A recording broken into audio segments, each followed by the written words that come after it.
गुरुजी, मैंने जिम भी ज्वाइन किया, एक्सरसाइज भी की, कई बार अपनी आदतें बदलने की कोशिश भी की, लेकिन हर बार कुछ दिनों बाद मैं फिर वहीं पहुंच जाता हूं जहां से शुरू किया था।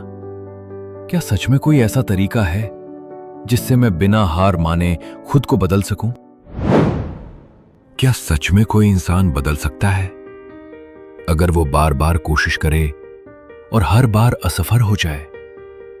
क्या कोई ऐसा तरीका हो सकता है जिसमें न कठिन जिम हो, न घंटों की एक्सरसाइज और न ही खुद को रोज जबरदस्ती धक्का देना पड़े? आज की कहानी एक ऐसे ही युवक की है जिसका नाम था मिलन। एक आईटी कर्मचारी जो अपने काम में इतना व्यस्त हो गया था कि अपनी सेहत का ध्यान रखना ही भूल गया।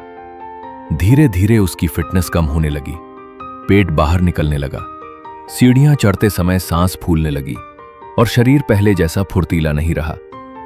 लेकिन फिर उसकी मुलाकात एक बौद्ध भिक्षु से हुई और उस भिक्षु ने उसे ऐसी सीख दी जिसने उसकी सोच ही बदल दी। आखिर वो सीख क्या थी और कैसे कुछ छोटे छोटे बदलावों ने मिलन की जिंदगी बदल दी? आइए जानते हैं इस प्रेरणादायक कहानी में। और अगर आप पहली बार हमारे चैनल पर आए हैं तो वीडियो को लाइक करना और चैनल को सब्सक्राइब करना बिल्कुल मत भूलिएगा। तो चलिए बढ़ते हैं हमारी कहानी की ओर। मिलन मूल रूप से उड़ीसा के एक छोटे से गांव का रहने वाला था, लेकिन अच्छी नौकरी और बेहतर भविष्य की तलाश उसे चंडीगढ़ ले आई थी। वो चंडीगढ़ की एक आईटी कंपनी में काम करता था। काम भी अच्छा था, तनख्वाह भी ठीक ठाक थी, लेकिन धीरे धीरे काम का दबाव उसकी जिंदगी पर हावी होने लगा था। सुबह उठो, ऑफिस जाओ, कंप्यूटर के सामने घंटों बैठकर काम करो, फिर पीजी लौटकर मोबाइल चलाते चलाते सो जाओ। बस यही उसकी रोजमर्रा की जिंदगी बन चुकी थी। हालांकि मिलन ने अपनी जड़ों को कभी नहीं भुलाया था, इसलिए वह हर महीने एक हफ्ते के लिए अपने गांव जरूर जाता था और एक हफ्ता वहीं से वर्क फ्रॉम होम करता था। गांव की खुली हवा, हरे भरे खेत और परिवार के साथ बिताया गया समय उसे हमेशा सुकून देता था। लेकिन इस बार जब वह गांव लौट रहा था, उसे बिल्कुल भी अंदाजा नहीं था कि यह यात्रा उसकी जिंदगी बदलने वाली है, क्योंकि इसी गांव में उसकी मुलाकात एक ऐसे बौद्ध भिक्षु से होने वाली थी जो उसे उसकी सबसे बड़ी समस्या का बेहद सरल समाधान बताने वाले थे। चंडीगढ़ आने के बाद शुरुआत के कुछ साल तो सब ठीक चला, लेकिन धीरे धीरे काम का दबाव बढ़ता गया और मिलन का ध्यान अपनी सेहत से हटता चला गया। ऑफिस में उसका ज्यादातर समय कंप्यूटर के सामने ही गुजरता था। कभी कोड लिखना, कभी मीटिंग, तो कभी किसी बग को ढूंढते ढूंढते रात हो जाती। कई बार तो ऐसा लगता था कि कंप्यूटर और मिलन का रिश्ता ऑफिस से ज्यादा शादी वाला हो गया है। सुबह से रात तक दोनों साथ ही रहते थे। धीरे धीरे समस्याएं शुरू होने लगी। सीधे बैठो तो गर्दन में दर्द, थोड़ा झुककर बैठो तो कमर में दर्द और ज्यादा देर बैठो तो पूरा शरीर विरोध प्रदर्शन करने लगता। मिलन कभी कभी सोचता, मुझे नौकरी मिली है या दर्द इकट्ठा करने का ठेका? उधर सिगरेट की आदत भी बढ़ती जा रही थी। काम का तनाव हुआ तो सिगरेट, कोड नहीं चला तो सिगरेट, बॉस ने नई डेडलाइन दे दी तो 2 सिगरेट। नतीजा यह हुआ कि खांसी ने उसका साथ ऐसा पकड़ा जैसे कोई पुराना दोस्त हो। पीजी के कुछ लड़के तो मजाक में कहते थे, भाई सुबह तेरी खांसी सुनकर ही पता चल जाता है कि हम अभी भी जिंदा हैं। और फिर बात आई एक्सरसाइज की। यूट्यूब पर मोटिवेशनल वीडियो देखना उसे बहुत पसंद था। वीडियो देखते समय तो वो सोचता, बस कल से मेरी नई जिंदगी शुरू। लेकिन अगले दिन अलार्म बजता और नई जिंदगी फिर अगले सोमवार पर टल जाती। उसने कई बार घर पर एक्सरसाइज शुरू करने की कोशिश की। एक दिन पुशअप्स, दूसरे दिन स्ट्रेचिंग, तीसरे दिन थोड़ा वॉक और चौथे दिन फिर वही पुराना मिलन। मानो उसका आलस हर बार कहता हो, इतनी भी क्या जल्दी है भाई? एक बार तो उसने जिम भी ज्वाइन कर लिया। पहले दिन पूरा जोश, दूसरे दिन सेल्फी, तीसरे दिन दोस्तों को सलाह और चौथे दिन खुद ही गायब। जिम वाले ट्रेनर को शायद आज तक समझ नहीं आया होगा कि मिलन मेंबर था भी या सिर्फ मेहमान। कंप्यूटर पर घंटों काम करने की वजह से उसकी आंखों में भी जलन रहने लगी थी। शाम होते होते आंखें इतनी थक जाती कि मोबाइल की ब्राइटनेस भी दुश्मन लगने लगती। और सीढ़ियों से तो मिलन का पुराना बैर था। जहां भी लिफ्ट दिखती वो बिना सोचे समझे उसी में घुस जाता, क्योंकि 2 मंजिल सीढ़ियां चढ़ने के बाद ही उसकी सांस फूलने लगती थी। एक सुबह जब वो तैयार होकर ऑफिस जाने लगा तो उसकी नजर आईने पर पड़ी। उसने अपने निकले हुए पेट को देखा, फिर खुद ही पेट पर हाथ रखकर बोला, मिलन, अरे भाई, कहीं मैं प्रेग्नेंट तो नहीं हो गया? और फिर खुद ही हंसने लगा। लेकिन उस हंसी के पीछे एक सच्चाई छिपी हुई थी। मिलन जानता था कि उसकी हालत पहले जैसी नहीं रही। कॉलेज के दिनों वाला फुर्तीला और फिट लड़का अब धीरे धीरे कहीं खोता जा रहा था। कुछ दिनों बाद मिलन अपने गांव पहुंचा। शहर की भागदौड़ से दूर गांव की ठंडी हवा और शांत माहौल उसे हमेशा अच्छा लगता था। लेकिन इस बार गांव पहुंचते ही सबसे पहले उसकी हालत पर लोगों की नजर गई। घर के आंगन में बैठकर वो चाय पी ही रहा था कि उसके पिता उसे गौर से देखने लगे। पिता, अहे मिलन, ये पेट कब निकल आया? मिलन कुछ बोल पाता उससे पहले उसकी मां भी वहां आ गई। मां, और ये खांसी? फोन पर तो कभी बताया ही नहीं। मिलन, अरे मां, कुछ नहीं है, बस ऑफिस का काम थोड़ा ज्यादा रहता है। लेकिन मां तो मां होती है, उनकी नजरें वो देख लेती हैं जो इंसान खुद से भी छुपा लेता है। शाम को खाना खाते समय बात फिर उसी की सेहत पर आ गई। पिता, याद है मिलन, कॉलेज में तू सुबह सुबह क्रिकेट खेलने चला जाता था, पूरा दिन दौड़ता रहता था, और अब 2 कदम चलने में सांस फूल जाती है। मिलन ने हल्की सी मुस्कान दी, लेकिन इस बार वो कुछ बोल नहीं पाया, क्योंकि उसके पिता गलत नहीं थे। कुछ देर बाद उसने खुद ही कहना शुरू किया, मिलन, मैं कोशिश करता हूं पापा, सच में करता हूं। YouTube से एक्सरसाइज भी सीखी, जिम भी ज्वाइन किया, कई बार सुबह जल्दी उठने की कोशिश भी की। लेकिन कुछ दिन बाद फिर वही आलस आ जाता है और सब पहले जैसा हो जाता है। कभी कभी तो लगता है समस्या मेरे शरीर में नहीं, मेरे दिमाग में है। मां और पिता दोनों उसकी बात ध्यान से सुन रहे थे। उन्हें पहली बार एहसास हुआ कि मिलन सिर्फ शारीरिक नहीं, मानसिक रूप से भी परेशान था। अगले दिन सुबह जब मिलन बरामदे में बैठा चाय पी रहा था, तभी उसकी दादी वहां आकर बैठ गई। दादी, बेटा, कल गांव में एक बौद्ध भिक्षु आए हैं, बरगद के पेड़ के नीचे लोगों को उपदेश दे रहे हैं। सुना है बहुत दूर दूर से लोग उनसे मिलने आते हैं। कई लोग अपनी परेशानियां लेकर जाते हैं और हल्का महसूस करके लौटते हैं। मिलन, दादी, मेरी समस्या कोई आध्यात्मिक नहीं है, मुझे तो बस आलस की बीमारी है। दादी, तो फिर वही तो सबसे बड़ी बीमारी है। दादी की बात सुनकर मिलन कुछ पल सोचता रहा। फिर उसने मन ही मन तय किया कि एक बार उस भिक्षु से मिलकर देखना चाहिए। उसे नहीं पता था कि बरगद के उस पेड़ के नीचे होने वाली बातचीत उसकी जिंदगी की दिशा बदलने वाली थी। अगली सुबह मिलन जल्दी उठ गया। हवा में हल्की ठंडक थी, पेड़ों पर बैठे पक्षी चहचहा रहे थे और गांव धीरे धीरे अपनी सुबह की शुरुआत कर रहा था। नहा धोकर वो उस बरगद के पेड़ की ओर चल पड़ा, जहां बौद्ध भिक्षु लोगों से मिल रहे थे। दूर से ही उसने देखा, विशाल बरगद के नीचे कई लोग बैठे थे। कोई अपनी पारिवारिक समस्या बता रहा था, कोई नौकरी की चिंता, तो कोई अपने मन की बेचैनी। बीच में एक वृद्ध बौद्ध भिक्षु शांत भाव से बैठे हुए थे। उनके चेहरे पर एक अलग ही शांति थी, ऐसी शांति जो शायद वर्षों के अनुभव और साधना से आती है। मिलन भी जाकर एक ओर बैठ गया। वह चुपचाप लोगों की बातें सुनता रहा। कुछ देर बाद जब उसकी बारी आई तो उसने भिक्षु को प्रणाम किया। प्रणाम गुरुजी।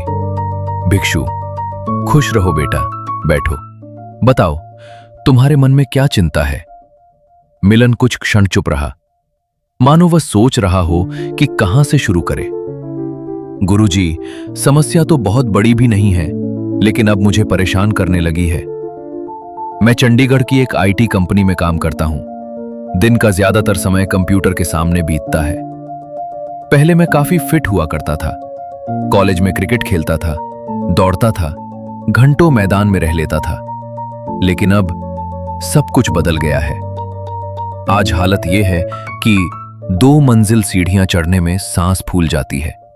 गर्दन में दर्द रहता है, कभी कमर में दर्द तो कभी आंखों में जलन। और सिगरेट की आदत वो अलग से पीछे पड़ी हुई है। कभी कभी तो लगता है खांसी मुझसे ज्यादा नियमित है। मैं रोज समय पर नहीं उठता, लेकिन वो रोज समय पर आ जाती है।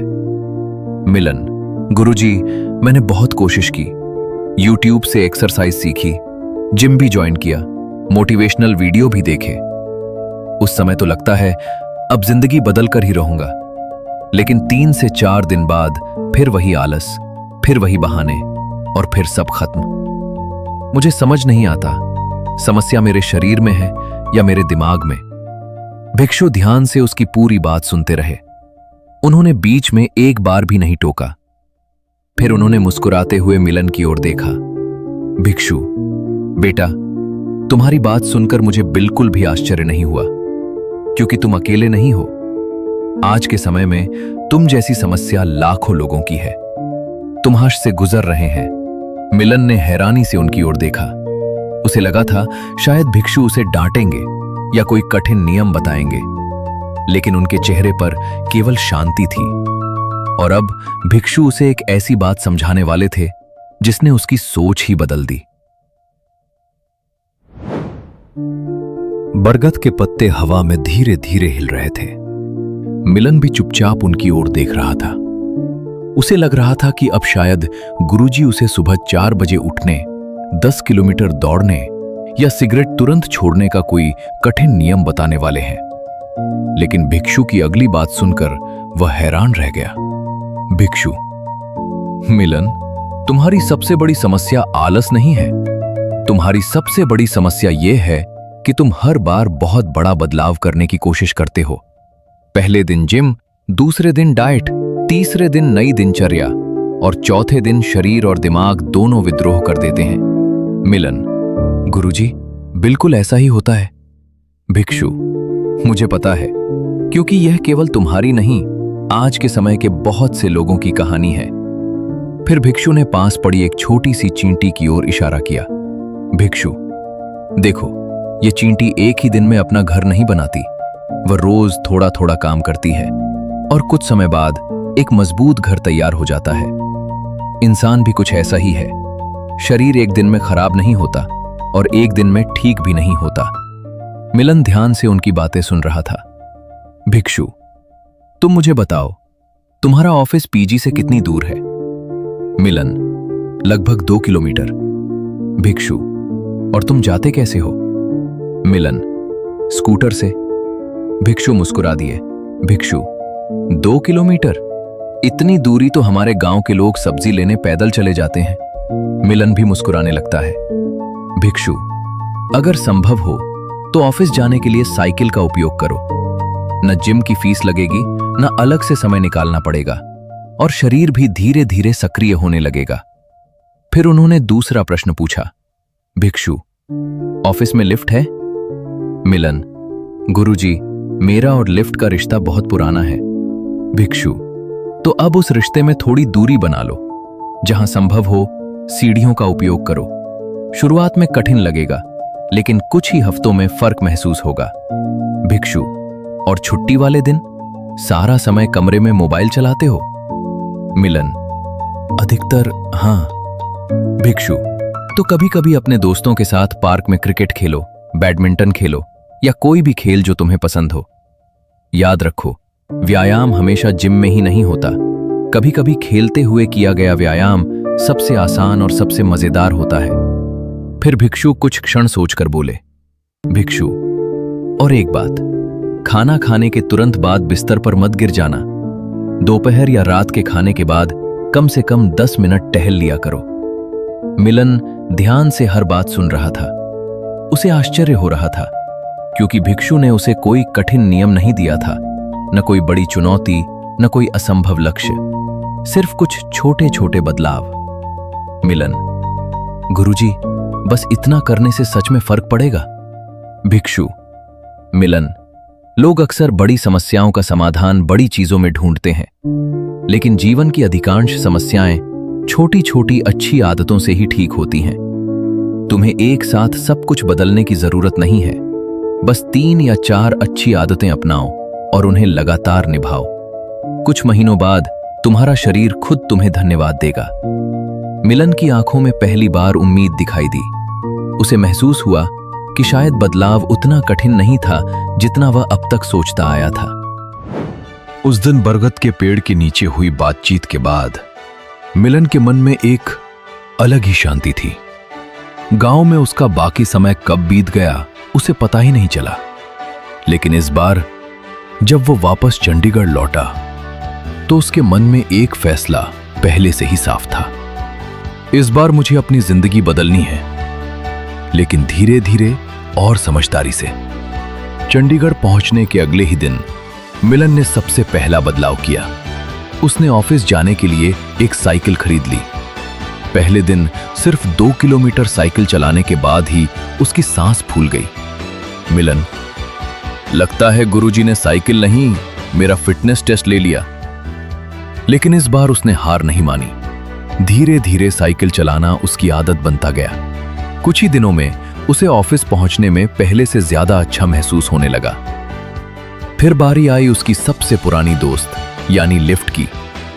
पहले जहां वो एक मंजिल के लिए भी लिफ्ट का इंतजार करता था, अब उसने सीढ़ियों का इस्तेमाल शुरू कर दिया। शुरुआत में तो दूसरी मंजिल तक पहुंचते पहुंचते ही उसकी हालत खराब हो जाती। मिलन, यार सीढ़ियां बनाई किसने थी? लेकिन हर हफ्ते वो थोड़ा बेहतर होता गया। इसके बाद उसने एक और छोटी आदत शुरू की। खाना खाने के बाद सीधे बिस्तर या कुर्सी पर बैठने की बजाय 10 मिनट टहलना। शुरुआत में उसे यह बहुत छोटी चीज लगी, लेकिन कुछ दिनों बाद उसे महसूस हुआ कि खाना पहले से हल्का लगने लगा है और शरीर में सुस्ती भी कम होने लगी है। वीकेंड पर जब उसके पीजी के दोस्त क्रिकेट खेलने जाते तो पहले वो अक्सर बहाना बना देता था, तुम लोग खेलो, मैं मानसिक रूप से तुम्हारा समर्थन करूंगा। लेकिन अब वो भी उनके साथ मैदान में जाने लगा। शुरुआत में कुछ गेंदे खेलते ही थक जाता, लेकिन उसे मजा आने लगा था, क्योंकि यह जिम जैसा बोझ नहीं था, बल्कि दोस्तों के साथ बिताया गया अच्छा समय था। धीरे धीरे हफ्ते महीनों में बदलने लगे और बदलाव भी दिखने लगा। सीढ़ियां चढ़ते समय सांस कम फूलती थी, खांसी पहले से कम हो गई थी, गर्दन और कमर का दर्द भी धीरे धीरे घटने लगा था। एक दिन ऑफिस में काम करते हुए उसे अचानक एहसास हुआ कि आज उसकी आंखों में पहले जैसी जलन नहीं है। शायद उसका शरीर सच में बदल रहा था। और सबसे बड़ी बात, अब उसे हर दिन मोटिवेशनल वीडियो देखने की जरूरत नहीं पड़ती थी, क्योंकि जो काम पहले मजबूरी लगता था वो अब उसकी आदत बन चुका था। सिगरेट की आदत भी धीरे धीरे कमजोर पड़ने लगी। पहले जहां तनाव होते ही उसका हाथ सिगरेट की तरफ जाता था, अब कई बार वो ऑफिस के बाहर कुछ मिनट टहल लेता या साइकिल लेकर थोड़ा घूम आता। एक दिन उसने महसूस किया कि पूरे दिन में उसे सिगरेट की याद ही नहीं आई। मिलन, वाह, लगता है इस बार सच में कुछ बदल रहा है। आईने के सामने खड़े होकर उसने खुद को देखा। पेट अभी पूरी तरह कम नहीं हुआ था, लेकिन पहले से काफी फर्क नजर आ रहा था। चेहरे पर भी एक नई चमक थी। इस बार उसने आईने में देखकर मजाक नहीं किया, बल्कि खुद पर गर्व महसूस किया। उसे अब समझ आने लगा था कि बड़ी जीतें अक्सर छोटी छोटी आदतों से ही शुरू होती हैं। कभी कभी हम अपनी समस्याओं में इतने उलझ जाते हैं कि हमें लगता है उनका समाधान बहुत कठिन होगा। हम सोचते हैं कि हमें एक ही दिन में पूरी जिंदगी बदलनी होगी। कल से सुबह 5 बजे उठना होगा, रोज जिम जाना होगा, सारी बुरी आदतें तुरंत छोड़नी होंगी और एकदम नया इंसान बनना होगा। लेकिन सच अक्सर इससे अलग होता है। जीवन के बड़े बदलाव अक्सर छोटे छोटे कदमों से शुरू होते हैं। मिलन की समस्या का समाधान भी कोई जादू नहीं था, न कोई चमत्कार, न कोई गुप्त मंत्र और न ही कोई कठिन नियम। सिर्फ कुछ छोटे बदलाव, साइकिल से ऑफिस जाना, लिफ्ट की जगह सीढ़ियों का इस्तेमाल करना, खाने के बाद कुछ मिनट टहलना और दोस्तों के साथ खेलना। सुनने में ये बातें बहुत छोटी लगती हैं, लेकिन जब इन्हें लगातार किया जाए तो यही छोटी आदतें बड़ी ताकत बन जाती हैं। बौद्ध भिक्षु ने मिलन को सिर्फ व्यायाम करना नहीं सिखाया था, उन्होंने उसे यह सिखाया था कि किसी भी समस्या को समझदारी से हल किया जा सकता है। क्योंकि कई बार हमें समाधान पता होता है, लेकिन हम उसे इसलिए नहीं अपनाते क्योंकि वह हमें मुश्किल लगता है, या फिर हम आलस और टाल मटोल के जाल में फंस जाते हैं। ऐसे समय में जरूरत बड़े फैसलों की नहीं होती, जरूरत होती है एक छोटे कदम की, और फिर उस छोटे कदम को रोज दोहराने की। तो यदि आपकी जिंदगी में भी कोई ऐसी समस्या है जिसे आप लंबे समय से टालते आ रहे हैं, तो आज ही खुद से एक प्रश्न पूछिए, क्या मैं इसे एक छोटे और आसान कदम से शुरू कर सकता हूं? हो सकता है वही छोटा कदम आपकी जिंदगी बदलने की शुरुआत बन जाए। अगर आपको मिलन की यह कहानी पसंद आई हो तो वीडियो को लाइक जरूर कीजिए, और ऐसी ही प्रेरणादायक कहानियों के लिए हमारे चैनल को सब्सक्राइब करना ना भूलें। मिलते हैं अगली कहानी में। धन्यवाद।